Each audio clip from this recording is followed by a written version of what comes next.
Alright, today we're going to be talking about War Machine, and I really like this guy. I am a big fan. I think he has a lot to offer as well.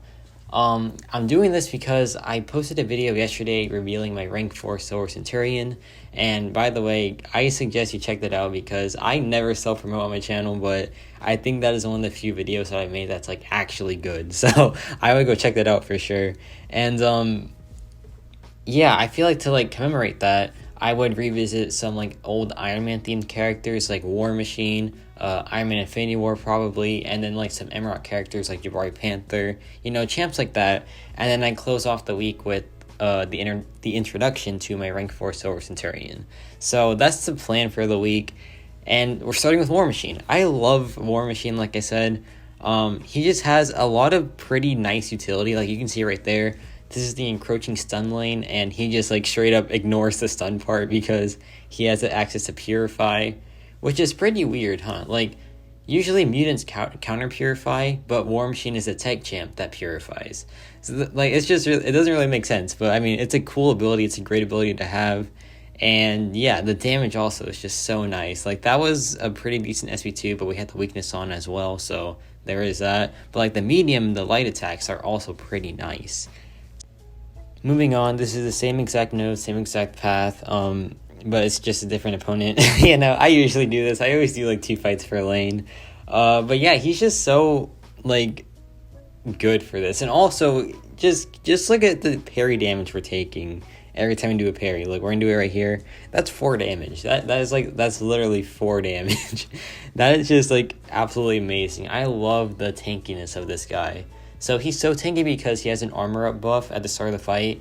It's like a 3,600 armor up increase. That's massive, that makes him so tanky. And also, we're running like a synergy that increases our armor up potency by like 30%, so that's like another 1,200 increase, so we're almost at 5k armor rating. So it's really, really nice, and it makes him super tanky. And that's important for another thing that I'm going to show you later on in the video. But yeah, he's making quick work of the stealthy. Well, he's making decent work of the stealthy. He's not the fastest champ because he has to ramp up with like the armor breaks and all that. But once he is ramped, he hits super hard. Like, he hits insanely hard. So yeah, we just need to drop like a heavy attack. That was like 33,000, I think. That's pretty massive. And yeah. Another strong piece of War Machine's utility is his armor break. He has a really potent armor break, and he also has a really lengthy armor break as well. It's a really strong armor break. So this is a Killmonger on I don't think it's any important node. I think it's just like what's that node called? Oh, Foresight. Yeah, it's Foresight. And like counter tactics, I believe. But it's nothing problematic for War Machine because you're super tanky anyway, so counter tactics doesn't really matter. But yeah, it does take a bit to get to the armor break though. You have to get to the SP2 first, so that can be a bit problematic at times, but once it's on, it stays on like for the whole entire matchup because his heavy attack refreshes the duration of all debuffs. So, and like the cooldown works so where like you can just refresh the armor break infinitely. So it's a really strong and reliable piece of utility that War Machine has. Yeah, this guy, he's just getting melted. We popped the SP2 there. Now we have 2 armor breaks, and now we refresh them both. A casual 33k heavy as well. Like, this dude, he hits so hard. And this isn't even anywhere near the maximum damage output. I'm going to show you that at the end of the video. And that was a 65k heavy as well. Additionally, he has a pre-fight to give him energy resistance equal to his armor rating. And his armor rating right now is like 4.8k, so he's gonna take like next to nothing on like this energy damage. Yeah, like 9 damage right there. That's that's a bit insane that he's taking like so little damage. I did some testing, and the damage that you take from the node when like you don't have any energy resistance is like, I believe, 70 damage. So like it goes from 70 damage to 9 damage. That's like such a massive decrease. Like, I know 70 damage doesn't seem like a lot, but like I had like 10 of these debuffs stacked at one point. That would just like melt someone, And yeah, War Machine is just a really reliable character for energy stuff. And it's not only just energy debuffs, it's also just like any energy attack, like Apocalypse And he's also good for Apocalypse because he removes prowess, but we're going to get into that in a little bit. But yeah, he's such a good Apocalypse, like, counter. He's good for, like, any mutant that has prowess, to be honest. And just, like, any energy damage he's also really good for. But yeah, that was a pretty smooth fight.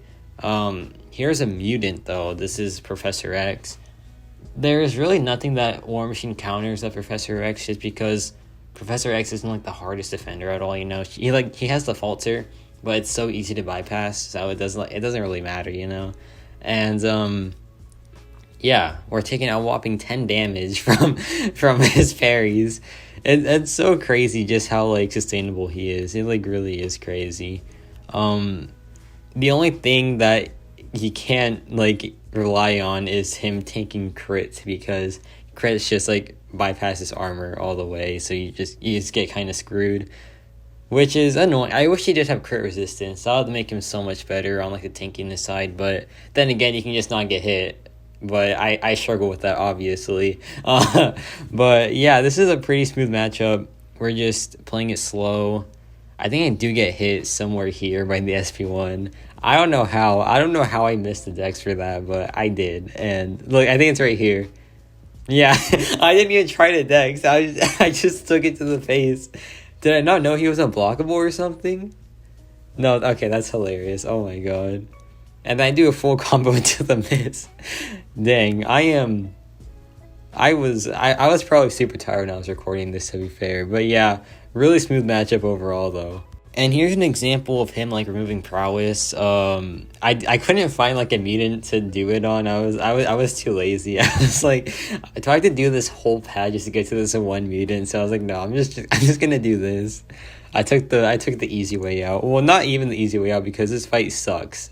Because it has power play, so you have to, like, watch out for that. And if you do get Fate Sealed, the biggest thing with War Machine is that his armor break, if it gets removed, it doesn't come back. It's so dumb.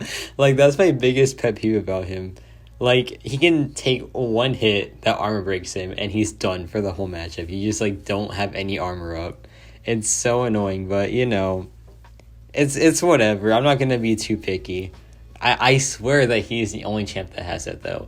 Every other champ, it's like, when it goes away, it comes back after, like, X seconds. War Machine is like, no. When it's gone, it's gone. It's gone forever. But, yeah, he's doing this fight just fine. He's removing the prowess just fine. I think he removes 1 prowess per suppression applied, and he applies 5 of them, so he removes, like, 5 prowess per SP1. I think, anyway. But, yeah, pretty smooth matchup there. Okay, now we're gonna get to, like, the goofy and wacky paths. I showed the utility, now we're just gonna have some fun. And this, I don't know how he survived, to be honest. I don't know how I did this fight. This is backfire that's gonna sting, and something power snack and power alternator. First of all, this is such an annoying node combo. Like, what the heck? And second of all, I'm like surprised that War Machine was able to do this. So first of all, as soon as the fight starts, the armor up just, like, goes away, and it doesn't come back, because I already explained that.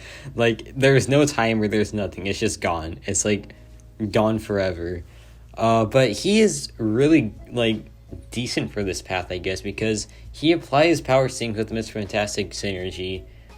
They get supercharged, and he just has, like, a ton of base damage, so it's, like, it's a really straightforward path for him, which it surprised me, because, like, I wouldn't think that he'd be good for this path at all.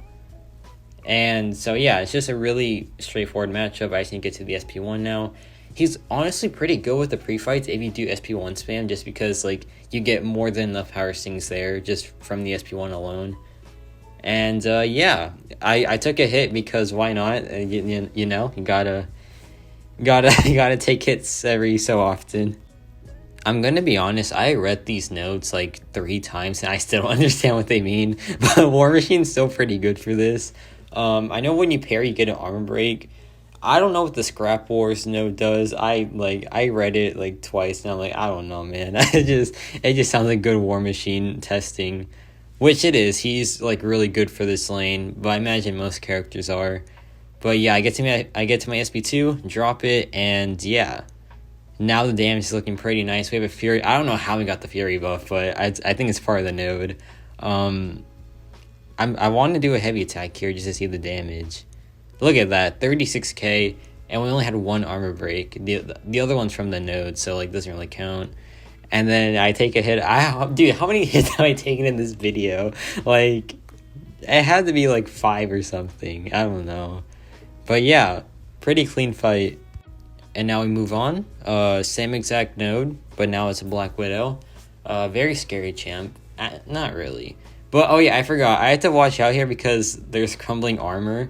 And like I said, if you get armor broken or if your armor up goes away, yeah, that boy's gone forever. He's not coming back. Thankfully though, there's like other armor ups from the node, so I think those get removed first and then his main one does. I think anyway.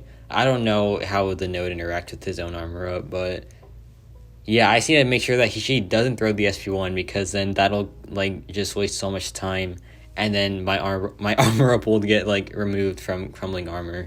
But also, I forgot to mention, I still have the cleanse pre-fight, so that's actually not true because if I try to get armor broken, it'll cleanse that and I will keep my armor up. So that's actually a pretty good piece of utility for War Machine, is the cleanse, because that saves you from like losing out on a lot of damage and utility. And there I got very lucky, but we're just gonna skip right past towards that. And last but not least, I just had to show this. He is crazy for the Abyss. In my opinion, one of the best Abyss options, flat out.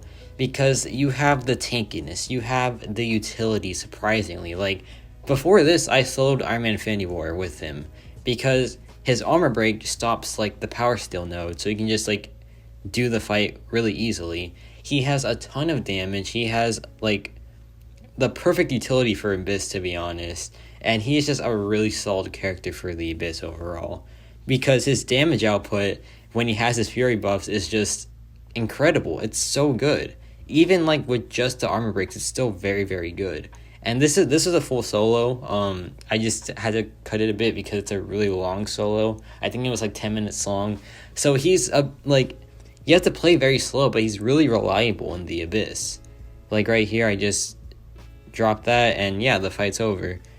So yeah, that's gonna end off the War Machine revisit. Let me know your thoughts on him. I think he is a great character. Of course, he's not like the best tech by any means, but I think he is a solid character that offers a lot. And like in the Abyss, man, he's so good in the Abyss. I cannot stress that enough. And he's really good in just like add content in general. And I've seen him used in Alliance War as well. So he's just a pretty good character overall, in my opinion. But yeah, let me know your thoughts, and that's gonna be it for me.